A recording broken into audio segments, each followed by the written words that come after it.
The YouTube channel competitive hub. మరి పాత video part 1లో మనము విద్య యొక్క నిర్వచనాలు మరియు విద్య యొక్క దశల గురించి నేర్చుకుందాం. ఈ వీడియోలో విద్యా రూపాలు మరియు విద్యా రకాల గురించి తెలుసుకుందాం. మొదటిగా విద్యా రూపాలు, ఫార్మ్స్ ఆఫ్ ఎడ్యుకేషన్. ఎడ్యుకేషన్ అనేది 3 రకాలుగా ఉంటుంది: unipolar, bipolar and tripolar. Unipolar ఎడ్యుకేషన్లో టీచర్ మెయిన్ రోల్ వహిస్తాడు, ఉపాధ్యాయుడు మెయిన్ రోల్ వహిస్తాడు. విద్యార్థుల ఆన్సర్స్, విద్యార్థుల రెస్పాన్స్తో సంబంధం అనేది ఉండదు. దీన్నే టీచర్ సెంటర్ ఎడ్యుకేషన్ అని కూడా అంటారు. ఫర్ ఎగ్జాంపుల్ గురుకులాలు. వేదకాలంలో విద్యకి గురువులే పూర్తి బాధ్యత వహిస్తారు అండ్ వాళ్ళు గురువులు ఏవైతే కరికులం పెట్టారో దాన్ని ప్రామాణికంగా చేసుకొని విద్యను అనేది అందిస్తారు. దానికి ఎగ్జాంపుల్గా సోక్రటిస్ శిష్యుడైన ప్లాటో ది అకాడమీ అనే ఒక గురుకులం లాంటి ఇన్స్టిట్యూట్ని పెట్టాడు. దాంట్లో టీచర్ సెంటర్ ఎడ్యుకేషన్ అనేది జరిగేది. అలాగే అరిస్టాటిల్ కూడా లైజం అనే ఒక ఇన్స్టిట్యూట్ని పెట్టాడు. దాంట్లో కూడా టీచర్ సెంటర్ ఎడ్యుకేషనే జరుగుతుంది. Next, bipolar education. Teachers and students same and main రోల్ని వ్యవహరిస్తారు. జాన్ ఆడమ్స్ అనే ఈయన బైపోలార్ విద్యా విధానాన్ని ప్రతిపాదించాడు.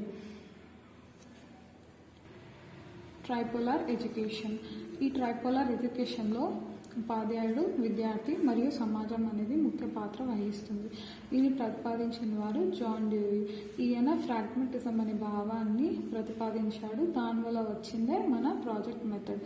ఈయన school and society my pedagogy creed అనే బుక్ని రచించాడు. ఈయన విద్యను జీవితమే ఒక విద్య అని అభివర్ణించాడు. నెక్స్ట్, విద్య యొక్క రకాలు. విద్య 3 రకాలు: నియత విద్య, అనియత విద్య, యాదృచ్ఛిక విద్య. నియత విద్య అంటే మనం రెగ్యులర్గా స్కూల్కి వెళ్ళి ఒక కరికులం బేస్డ్గా చదువుకొని ఎగ్జామ్స్లో పాస్ అవుతాం కదా, దాన్ని నియత విద్య అని అంటాం. అనియత విద్య అంటే నాన్ ఫార్మల్ ఎడ్యుకేషన్. అంటే వయోజనులు, ఇంకా ఎవరైతే విద్య అవైలబుల్ లేరు, వాళ్ళు రోజు వెళ్ళి చదువుకోలేదు అనే వాళ్ళు open university and distance education ద్వారా వాళ్ళ విద్యను కంప్లీట్ చేస్తారు. వాళ్ళు చదివే విద్యనే అనియత విద్య అని అంటారు. యాదృచ్ఛిక విద్య, ఇన్ఫార్మల్ ఎడ్యుకేషన్. ఇది సమాజం ద్వారా మనం నేర్చుకుంటాం. దీంట్లో కరికులం అంటూ ఉండదు, ఉపాధ్యాయులు అంటూ ఉండరు, ఏ రకమైన సబ్జెక్ట్ అంటూ మనకు ఉండదు. స్కిల్స్ని డెవలప్ చేసుకోవడం మోస్ట్లీ యాదృచ్ఛిక విద్య కిందికి వస్తుంది. కేంద్ర ప్రభుత్వం స్వయం అనే కార్యక్రమం ద్వారా అనియత విద్యలో ఉండే విద్యార్థులకు విద్య అనేది అందించడం జరుగుతుంది. స్వయంలో ఎస్ అంటే స్టడీ, డబ్ల్యూ అంటే వెబ్స్ ఆఫ్, ఏ అంటే యాక్టివ్ లర్నింగ్ ఫర్, వై అంటే యూత్, ఏ అంటే ఆస్పైరింగ్. సో ఇది మొత్తంగా study, webs of, active learning for youth, aspiring అని అర్థం. ఇదొకటే కాకుండా ఇంకా ఇందిరాగాంధీ నేషనల్ ఓపెన్ యూనివర్సిటీ మరియు బిఆర్ అంబేద్కర్ ఓపెన్ యూనివర్సిటీ అనే 2 యూనివర్సిటీస్ ద్వారా డిస్టెన్స్ ఎడ్యుకేషన్లో డిగ్రీ మరియు ఆపై చదువులు చదవడానికి కూడా మనకు చాయిస్ అనేది ఇస్తున్నారు. అంతేకాకుండా జ్ఞానదర్శన్ అనే టీవీ కార్యక్రమం ద్వారా కూడా మనకు అనియత విద్యలో పాల్గొని మన యొక్క చదువును కంప్లీట్ చేసుకోవడానికి చాయిస్ అనేది ఇస్తున్నారు. ఇంకా మన ఆంధ్రప్రదేశ్లో అండ్ తెలంగాణలో యాదగిరి అండ్ సప్తగిరి అనే యూట్యూబ్ ఛానల్ ద్వారా అంబేద్కర్ యూనివర్సిటీ అయితేనేమి, మిగతా ఏ విద్యా కేంద్రాలలో అయితే ఎవరైతే స్టూడెంట్స్ ఓపెన్ డిగ్రీ చదువుతున్నారో వాళ్ళకు విద్యను అందించడం జరుగుతుంది. ఇన్ఫార్మల్ ఎడ్యుకేషన్ అనేది ఒక కాన్సెప్ట్. ఈ కాన్సెప్ట్ని ప్రతిపాదించిన వాళ్ళు ఇవాన్ ఎల్రిచ్. ఈయన డి స్కూలింగ్ సొసైటీ అనే ఒక పుస్తకాన్ని రచించాడు. ఈ ఇన్ఫార్మల్ ఎడ్యుకేషన్లో మనం సొసైటీలో ఎక్స్పీరియన్స్, సమాజం నుంచి చూసి నేర్చుకుంటాం. సమాజం అంటే ఎవరు? మన ఫ్యామిలీ, మన మత సంస్థలు, సాంఘిక సంస్థలు మరియు సమాజం, వీటన్నిటి గురించి మనం నేర్చుకున్నాం. ఇప్పుడు ఈ formal, informal and non formal ఎడ్యుకేషన్కి సంబంధించి డిఫరెన్సెస్గా మనం వాటి యొక్క లక్ష్యాలని చూస్తాం. First formal education, second non formal, third informal.